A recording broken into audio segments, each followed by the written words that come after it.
Welcome, everybody, to For Better or Worse. My name is Nick. I am joined again by my co-host, Matt. And what episode is this? Episode 5? Episode 5. Yeah, let's keep track a little bit. So another exciting episode for us overall. We got NBA recap and a couple games later on tonight, as well as some MLB slate and a two-legger to finish it up today. So nice, quick episode for everybody. Kind of get all the information you need. Let's have a laugh or two and get on the road. Matt, you got anything for us? You excited for the day? Yeah, busy day for me. This is the part of the year that I hate where the NBA starts to dwindle down series and, you start to see less teams, less games, but baseball's still here, going strong, going to fill in a lot of the year. So if you don't like baseball, I would try to force yourself to like it because it's going to be dominating the sports world, at least when hockey ends in about a month or so as well. So until football comes back. But yeah, I mean, I like this time of the year when hockey comes to play, but they're still not in the playoffs yet. So it's a little bit of a wonky part for them as well. We'll talk more NHL when the playoffs actually start. We're still in that last month or so, kind of like with the NBA props that we were talking about a couple of episodes before, where you just don't want to touch them right now because you have guys sitting. Some guys don't care. Some guys, you don't know who's tanking and all that. So that will be brought in. I know people have DM'd me on Twitter asking me if it's on. So there's your answer. We also have the winner of that other $50 giveaway, which we will give away later as well. So exciting day. I'm excited to talk about the NBA and what's been going on. The Celtics swept the Nets. I know you're very high in the Celtics. Did you expect the sweep when you were doing your bracket? I mean, no, not really. I mean, I probably would have bet it if I did on that end. I thought it would be like 5-6 games, but yeah. I mean, what? Yeah. I mean, yeah, it is what it is. Like it's just dysfunctional team by the Nets. Couldn't get it together. I don't think they're very deep, and that's part of their problem. Like they have Dragic and some other players that come off the bench, and Bruce Brown stepped up, Patty Mills. I can name players from the team, but again, they're just, it wasn't like, if you compare it to like the Celtics, the Suns, even like the Raptors, 76, like they're just deeper teams throughout. I agree. And obviously when you're missing Ben Simmons, after making that trade and everything, like it's going to hurt you. You basically traded James Harden for Seth Curry for the short run. Yeah. For now. Yeah. For now. I guess Drummond too, but whatever. Yeah. No one really made an impact. I guess my alarm's going on. I guess the Sixers won the trade for now. We'll see what happens the next season. If those Sixers can even escape their series. I mean, the Raptors were back against the wall. No Van Vliet, hobbled Scotty Barnes, hobbled a lot of people on their team. It seemed like you did say a couple episodes back that if there was one team to come back from the sweep, it would be the Raptors. It is now 3-2. Your heavy analysis was 2 words, Doc Rivers, and you are spot on as of now. And now they're playing game 6 in Toronto. Yeah. Is this kind of a must win for the Sixers in a way? I know they're going back home for game 7, but you lose 3 in a row and there's so much pressure on you to not choke a 3-0 lead, which I don't think has ever been done in the NBA playoffs, but there's a first time for everything. I know Nick Nurse said, he was like, all we have to do is win one game and then it's a 3-1 series, and that's been done before. And I thought that was a great quote. So you do have an interesting game. You really don't know if Embiid is hurt or not with his finger, but he's also getting the Nikola Jokic treatment where he's not going to the line 25 times a game, which is now puts into perspective. I feel like in the first 2 games, the narrative was, there's no way Jokic is MVP because Embiid's dominating. And now he gets the Jokic treatment of no foul calls. And it's almost like, you go back and say, no, Jokic deserves MVP. So I don't know. This is an interesting game. If I'm the Raptors, I'm super excited. Drake's probably going to be balling out in Toronto at this game. And I think it should be a fun one. Yeah. He's going to throw another giant parlay together and lose everybody. The guy's cursed as far as his bets. You should just bet the Sixers then. Yeah, I know, right? He's a win-win for him at that point, you know? Yeah, exactly. Yeah. But, yeah, I mean, yeah, I just think, like I said, the Raptors are a really deep team. They play defense. And as long as they can stay semi-healthy, I think they have a good chance. And, you know, obviously, we'll see about Fred coming back. I think that plays a big role because you saw the whole last game. It was all through Siakam. Everything was through Siakam. And that's how they play. That's why I took the assist last game, is because they just run everything through Siakam when Fred's not there, which is, you know, it's kind of cool to see, honestly, him being a power forward center type, you know, overall, to see the offense kind of run through him. They do have a lot of talent. Yeah, they do have a lot of talent. And I mean, I love when Scotty Barnes plays the point as well. So I kind of hoping, at least for a prop sake, that, you know, it's still Fred's out. But, you know, I also want to see Embiid cry. And I think the best way to see him cry would be losing the 3-0 series. I think that would be pretty hilarious. Yeah. I mean, it's crazy because you have a lot of playoff teams. It seems like getting it done when players go down. It almost is like next man up everywhere. The Suns win a crucial game 5 without Devin Booker. You know, the Raptors win the only 2 games of the series when Van Vliet goes down. The Bucks are taking care of business without Chris Middleton. And Jimmy Butler went down yesterday, and Miami took care of business as well and won that series in 5 games. So you're really seeing how deep these teams are, besides like the Nets and I guess the Lakers aren't even in the playoffs, but every other roster, it seems like, can make the adjustments into, you know, at least surviving and playing competitively when a star player goes down. Because these aren't role players. You know, they talk about Jimmy Butler's the Heat's number 1 usage guy. Devin Booker is probably up there with Chris Paul, but their primary scorer. It's interesting to see how these teams are able to pull off what they're pulling off. I don't know how long the run's going to last, but I've been very impressed with these teams so far. Well, that's the difference between playoff teams and teams that are currently sitting, you know, at home right now. Yeah. Because, you know, obviously talent, but how deep they are and how well they are as a team to come together if there's, you know, adversity or injury. So, but yeah, speaking of, obviously Miami took care of business. Trae Young looks absolutely awful. This looked awful this entire series. DeAndre Hunter stepped it up. He won me some money overall.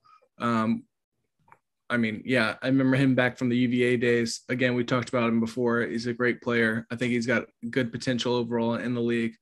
That being said, I mean, what are your thoughts on the Heat moving forward? Everything?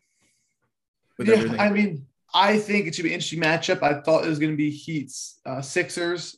You know, if they get it done tomorrow, I think they play. I think it's a great series. I do think Miami-Toronto is still a great series as well. I still think at the end of the day, though, if the Bucks win tonight, which I think they will, that Bucks-Celtics is going to be my NBA Finals. I really don't think anyone can beat either of those teams.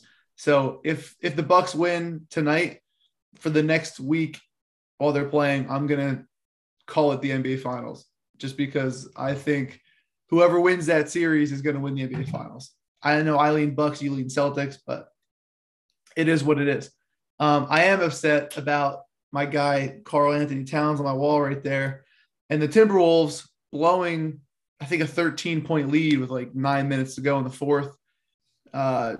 Choked at the end. John Morant really took over. I mean, you saw what a superstar he is and will be and could be in the next coming years in that game yesterday. You know, he didn't score a lot all game. You know, he decided to turn on the Jets. I don't know what he finished with. Might have been like 28. He might have even hit 30. I think he 30.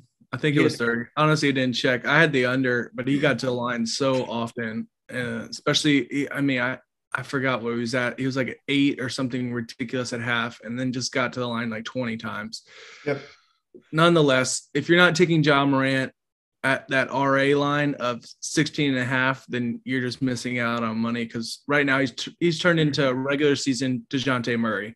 Yeah. I mean, he's just taking all the boards and piling up the assists. He's obviously started to score as well, but like that's the play for the future. As long as they keep that line around, hell, I mean, it doesn't really even seem to matter because he's been getting in the 20s. So he could keep the line around, 17, 18. But especially if it's around that 16 and a half, I'm going to smash it until, I learn otherwise. Yeah. Do you think that series ends in 6? I believe it's back in Minnesota. Or do you see that series going 7, like we said from the jump? I mean, at this point, I think the Grizzlies take it. I mean, as a team, this is the second time they've blown a giant lead. Obviously, What was it, game 2? Game 2? Game 3. It was 1-1, game 3. Yeah. They blew massive leads. That's when I took the -2.5 and it covered. They won by 9, but they were down by 26 plus twice in the game, and they came back. It was absurd. So to do that, to blow giant leads twice is just it's really demoralizing as a team. Obviously, going back home helps, because if that was at home, then I would say they're completely fucked. But nonetheless. Let's get right into the Suns, and we'll get into the NBA slate for today. Suns take a crucial game 5, go up 3-2. Mikal Bridges really stepped up to replace Devin Booker. His injury, he ended with 31 overall. Chris Paul turned it back on again today after having a bad game last game. Thoughts on the game? I wasn't actually able to watch it. I was focused on other things at the time. But obviously – The Suns were winning from start to finish, always within like a 10 to 14 point lead.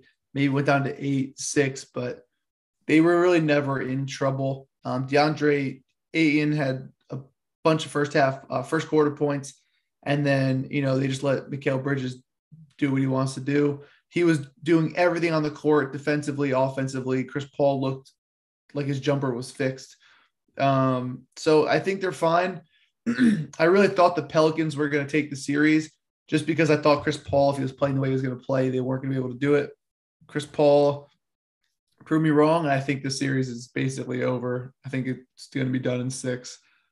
I don't know what you think there, but that's the way I'm looking at it. Yeah, I mean, that was their opportunity to really, put a chokehold on the Suns, and they didn't get it done. I can't believe you brought up the Ayton. It still hurts. He had 8 points in the first quarter. I think he had 19 at the third quarter, and I had 20.5, and he ended with 19. So that was painful overall. But let's get right into the games for today. Not a lot of lines are out right now, and there's some stuff that we want to kind of tell you about so that you can focus on later in the day. Excuse me. Bulls at Bucks, game 5. Bucks are up 3-1 based off the information that I have. So number one, right? So Zach LaVine is out from what we're seeing. Alex Caruso is a game time decision. I always mess up his name, so I just call him Ao. That's my boy. Ao. That's somebody to check out in the future. If I did that, I'd be crucified. I just want to put that I'm better there. Than you, so no worries. Don't worry about it. No, but that is a player that I'd want to – no lines are out for him right now, and they're probably going to wait until the Alex Caruso news comes out.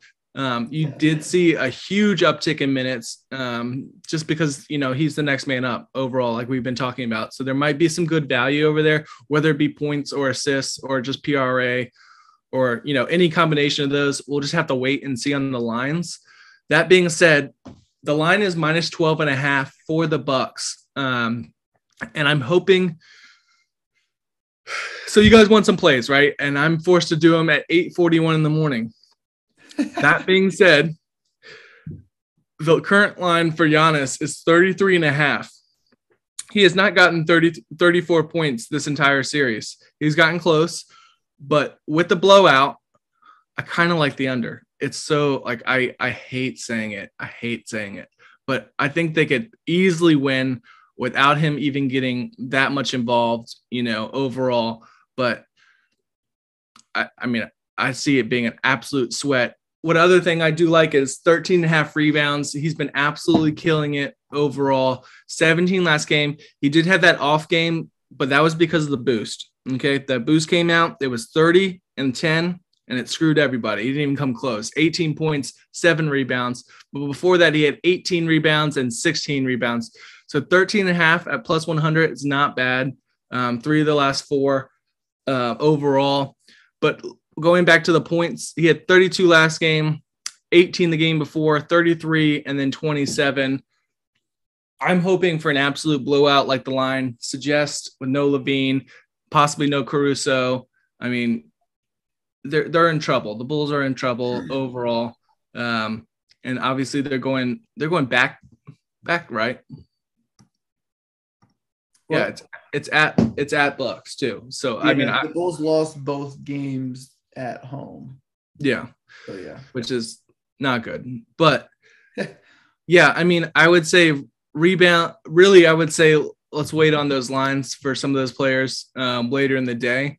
But if you want to take something, I'd go rebounds, and then if you really want just absolute sweat your nuts off, under 33 and a half for Giannis. Do you have anything for that game, or are you just a fan? Yeah, I mean, I had the Bucks to win the NBA Finals, which is going to happen next series when they win the game, when they play the Boston Celtics. First time ever 2 Eastern Conference teams will be playing in my NBA Finals. But no, it's a blowout game. It scares me. I think AO is a good look. I think maybe a Giannis first quarter point is a good look, and maybe a full game under, because you think he's going to want to set the tone early. Yeah, I think it was at 7.5. Yeah, 7.5. Usually the line for those, superstars in the first quarter. If I'm Giannis, I'm going to play my heart out for 3 quarters, try to get that rest in the fourth. That'd be my goal going in. So you may want to get some good hedge spots or live spots to maybe target his under, depending on where the game is going. Besides that, Wesley Matthews points is a kind of look at me in the face, only because it's 5.5, and I just love those. But he really he has to hit 2 threes for that to happen in his role in this team. So I'm not going to bet that, but it's just so tempting. He screwed me earlier in the series. But yeah, besides that, I think the Bucks take care of business. I think the Bulls go home. I think they regroup for next year, not having Lonzo. Pretty crucial for them. One thing I forgot to mention was, and I hate this, but I mean, it's kind of, I kind of want to go back to Vooch. Again, possibly no Caruso, no Zach LaVine. He's going to get the shots up that are needed, but he just screwed me so hard last time and stopped scoring. I mean, again, it's win or go home. So yeah, at 19 and a half, it's something he can do. He's obviously done it earlier in the series, but now that there's, a person that takes 15 to 20 shots that's leaving, there's those shots got to go somewhere. I'm not taking DeRozan just because the inconsistency, but I'm being hypocritical because I'm going to possibly take Vooch at the same time. But, well, I just think it's one of those things where everyone's going to be on DeRozan. Yeah. Everyone's going to be on DeRozan. And you know what the Bucks are thinking in their locker room? Hey, let's double DeRozan. Yeah. So all the more reason to go to Vooch. But yeah, getting past that. Sorry, we had to cut out a little bit. They had a little technical difficulty. We're going on to the Nuggets at Warriors. Do we have any? Warriors are up 3-1. I think they take care of business. I don't really know more technical difficulties. I don't know what I want to see out of the Nuggets besides just let Jokic do his thing. I don't really want to target another prop. Like Jokic's first quarter points are at 10.5, which is just absurd. Jesus. And I think he's going to do whatever he can, last game back against the wall. But at the end of the day, they did what they needed to do, not get swept. Jokic is going to win the MVP most likely, and that's it. I think the Warriors move on. No problem. I don't really want to target anything. Maybe you pick one of those Warriors 3-point shooters at home and just hope for the best. Besides that, nine points is too much for me to target on a spread, but that's what I'm just going to probably watch as a fan. Yeah, I mean, really, there's nothing here that I really like overall. I kind of see it being a blowout. I might look at something. I mean, it's just, I really just don't like that. I mean, like I looked at Steph's threes is like over 3.5 at -160 or something stupid like that. And so is Clay, same thing. And then obviously they have that, like we talked about before, it's like pick your poison. Like Jordan Poole didn't do anything last game, but everybody else, had, 20 plus. It's, and I know if I pick a player, it's going to be the player that, gets 7 points. I'm going to be really pissed off just because I try to force something. So I'm just going to stay away from the game altogether. But it should be an interesting one, at least to watch. It is what it is. The Warriors should get it done, especially at home. And we'll move on to the MLB slate. Marlins at Nationals. I know you had something for that. Why don't you go through that one for us? Yeah, I had something last night. Line moved a little bit. Our boy Pablo Lopez, who won us, I believe he won us a two-legger. He's 2-0 with 0.52 ERA. For my non-baseball fans, that's absurd. That's amazing. The Nationals do not have a good lineup as well. I would maybe target a Nationals first 5 team total under, but it's also 1.5, so it's very sweaty. But yeah, that game is like, as a fan of baseball, you don't want to watch it, but there's some good spots, I think, to attack.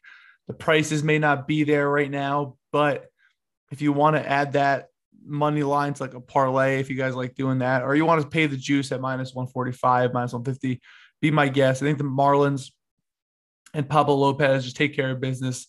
Not a fan of this Nationals team. I don't think Juan Soto is either, and he plays for them. So I think that may be a spot later on where I have something. So stay tuned on Twitter if I end up pulling the trigger or not. Again, it's very early this morning.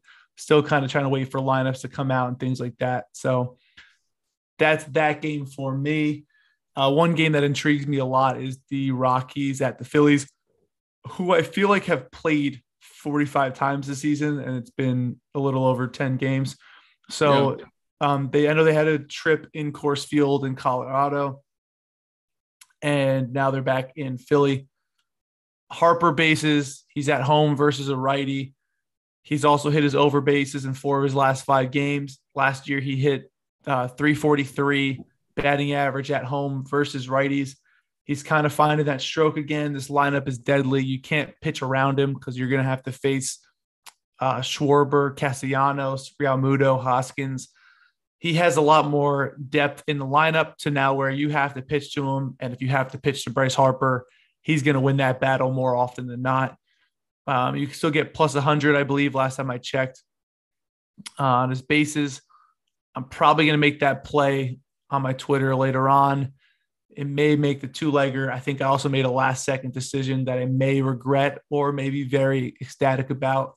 And I guess we'll have to wait for the 2-legger to hear that. I'm either going to die on this hill or I don't know.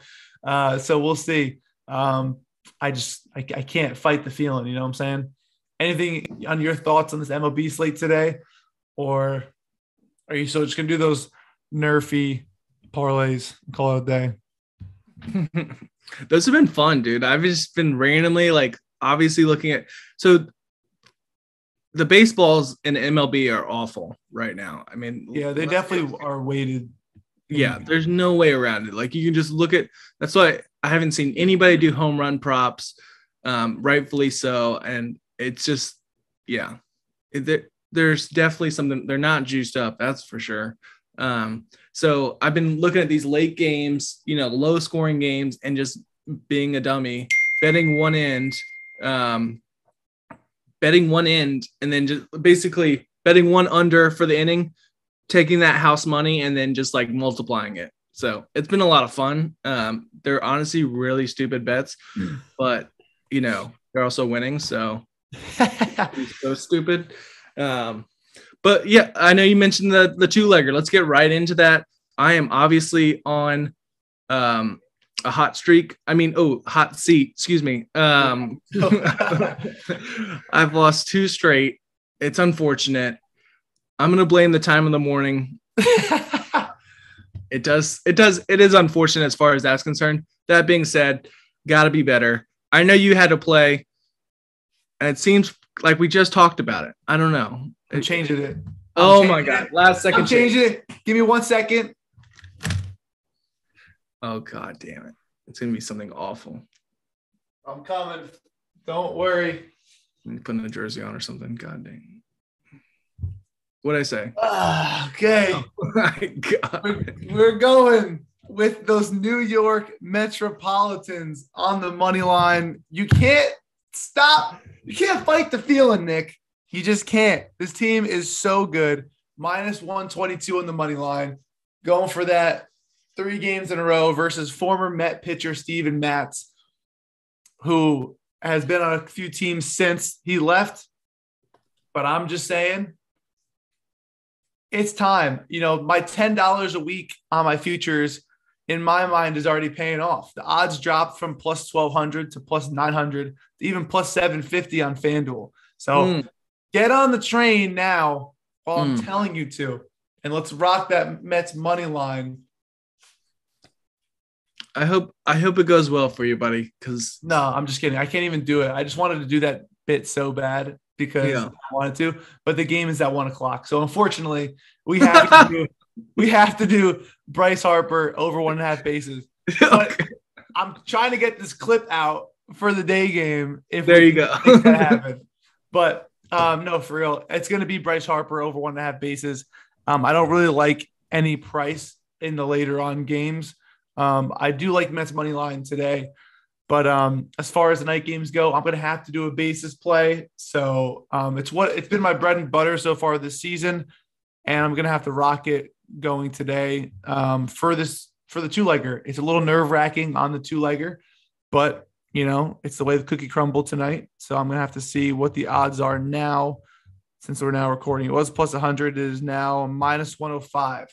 Bryce Harper over 1.5 bases, minus 105 is my leg for the two-leg. And let's see what Nick's is at the moment. So I'm sitting here staring at a blank space in my leg. It's really unfortunate just because. All right. So I named a couple things: Vooch, points, trying to go back in with Zach Levine, the Giannis under total points, and then the Giannis over on rebounds.